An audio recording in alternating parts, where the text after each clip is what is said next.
Exalt the name of your Lord, the Most High, who created and proportioned,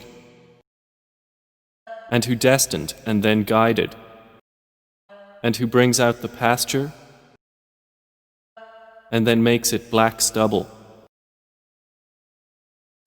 We will make you recite, O Muhammad, and you will not forget,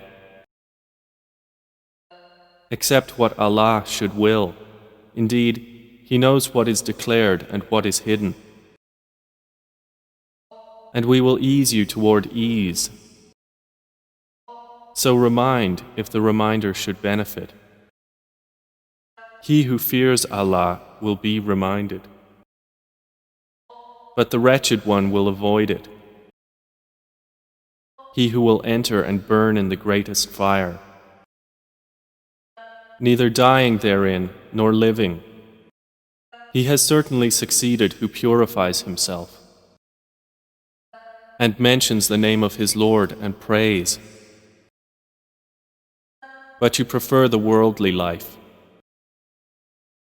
while the hereafter is better and more enduring. Indeed, this is in the former scriptures,